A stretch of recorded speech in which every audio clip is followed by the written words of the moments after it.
Welcome back, I'm the Watch Nerd. On this video, I have a very fun thing planned. We're going to go from every budget to Rolex. So I've done entry level, I think at least twice or three times now, and I'm sick of the entry level. I want to go up and see what you can get for $20,000, up to $30,000 on this. But I will throw in some entry level pieces in there. Before I do flip you around, I do want to keep announcing my Chanel chain giveaway. I'm going to be giving out this chain as soon as I hit 1,000 subscribers. So if you want to be entered, there is the 4 steps in the description below.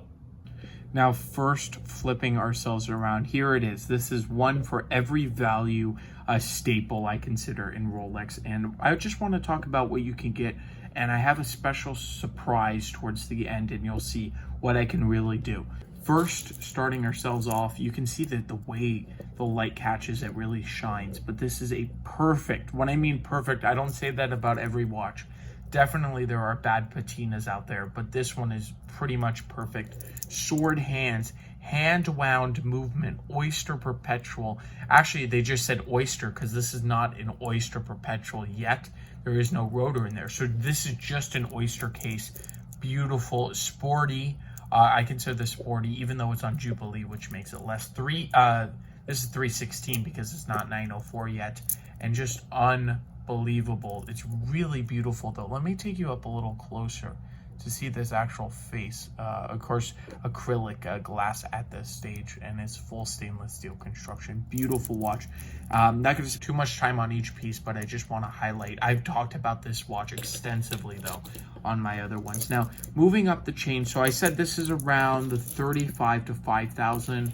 This is around the same point, 5,000-ish, depending on quality. This one's very, very good. The brushing, it's been serviced just really, really well.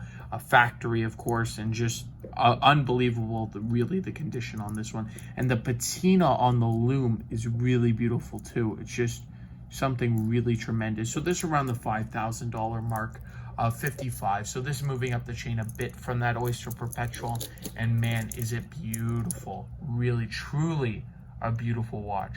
And just looking at it now, it is Oyster quartz, and that's something special, but we'll discuss that later on when I do this trip. So going on to around the 10th, I was about to say 10,000, that would be funny. Yeah, 10,000 if you could pick this up retail, but no, this is more along the lines of 15,000 era. Depending on where you get it from, what condition it is. It doesn't have box and papers, but I'm pretty sure most, if not all of these are papers. I don't know if you could tell, but this is ceramic. That's pretty obvious, but this is the 41. So yeah, they have gone down a little bit in price since the initial 25. They were going for 25,000 right out of the gate when they first released it, but of course now it's actually it's gone down a bit, so you can get these a little less on the gray market.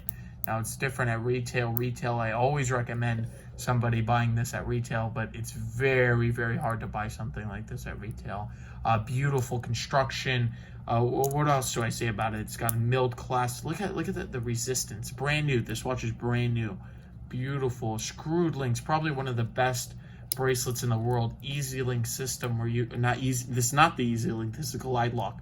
So the easy link would only be 5, but this is glide lock. Beautiful watch, truly, and it's an icon. But the new one, I definitely prefer the new one than the 40 mil Oyster, the big one, the 40 super case. So that one's around the $15,000 mark. White gold hands, white gold, and it's like a brand new watch. It's just beautiful all around. And now we're moving up the chain significantly. This is where we get into Daytona territory. A lot more expensive than the Submariner, and that's a new watch. This is an older piece, 2003. Not older, I shouldn't say older, but it is actually the last generation. Beautiful all around. It's a chronograph in Rolex, and it's the Daytona, so it's just unbelievable. And you can start affording this around the 25 mark. 25 to 28,000 really, especially the white dial goes for even more of a premium. I prefer the white dial all the time. I love the white dial, and it is a trip lock crown, so I just wanted to show you that off. I thought that was funny because they don't put that in most of the things, but unscrewing it's a breeze. It's like butter. I'll start the chronograph so you can see, but just an amazing piece all around. winding is like, it's like a butter. Everything about this watch is like a grail, and I really truly believe that. But what did I say about the surprise? We're only at the 4 minute, almost 5 minute mark now. And I would not just make a video like this, but I want to show you the versatility, how much Rolex can really do so. So here I have full steel watches. I only have very few in the collection. I have an Oyster, not even Oyster Perpetual, Oyster back here. Look at that, the way the light plays. I have a Datejust in blue, Oyster Quartz, Submariner, and Daytona. Let's see what else. Let's say, okay, you can't buy any of these watches. Let's find something else in the price range. We would switch out the Oyster Perpetual on Jubilee, Factory Jubilee, for a gold Oyster Perpetual. Now, it's still in that range. It's a bit more money because it is solid 14 karat gold. Hand wound movement Oyster, I will show it. There we go. So this is beautiful. Look at those hands. It's like sword hands, really, and their seats, they're like, just look at that. Really beautiful, actually, really nice. No loom on this either, just amazing. The last one didn't either. So now we have a Datejust Oyster Quartz. What can we switch it out for around the same price? We go up here. I'm gonna pop it out. It is a regular Datejust. This is from the 90s. You can pick it up for around the same price. A little more, a little less in that area. Really beautiful though, as you can see, that silver. I just made it, my previous video was on this Datejust, so if you want to go check it out, there's a little more information on it. And then I've talked about this extensively because this has gone through a long journey. So now we have the Submariner 41. What can we do with this piece around the same price range, maybe a little more? Well, I got a good one for you. I got a Gmt Master 1675. Beautiful piece. So this is what I changed out for the Submariner. So this is a whole new collection you can buy in the same price range. That's how amazing Rolex is. And the 1675 is just a classic now. It is expensive, but it's just absolutely beautiful. Now, what would I change the Daytona out to? Well, this is a different type of collector. We already have a gold piece on the table, and I think after getting a Datejust and let's say 1675, I thought maybe they would want another gold piece. This is not a full steel guy, so we got a very special reference here. This is an Oyster Quartz day date, but that's not particularly special. You can get those for around 8,000 online on the internet, so it's not something that's crazy and everything. But no, this is a special piece.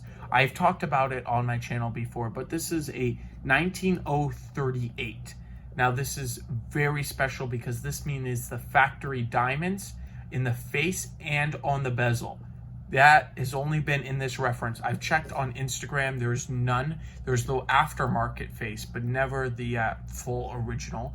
And there's only one other piece on Chrono 24. There's no action on Chrono 24 with this piece, just because it's so rare. I believe they only made it 1 year, and that was in 1986. I believe so. This is dated around. So it's just a truly iconic full gold. You're getting a gold piece. It's a baller watch. You know, it's a watch that rappers or anybody, not even rappers, just look at it. It's like you wear it and you definitely can tell that this is a solid gold, expensive piece, factory diamonds, super rare.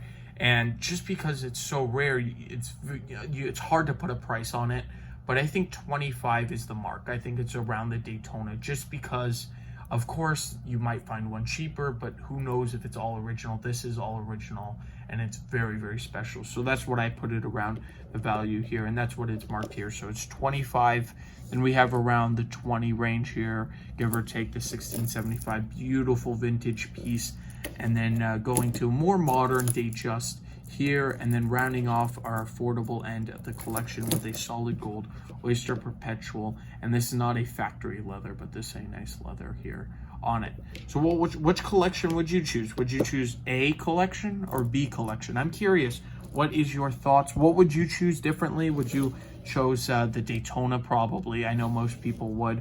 And instead of the 1675, would you choose a modern Submariner? Now I know it's a different look, but that's what I was trying to go for. So very curious to know your thoughts. What is your particular certain collection? What is your type of thing? But very special Lovely collection. Both of them are really beautiful, and I would love to know your opinions in the comments down below. That's where I want to leave it here. Thank you, and I hope you have a fantastic day. I will definitely catch you in the next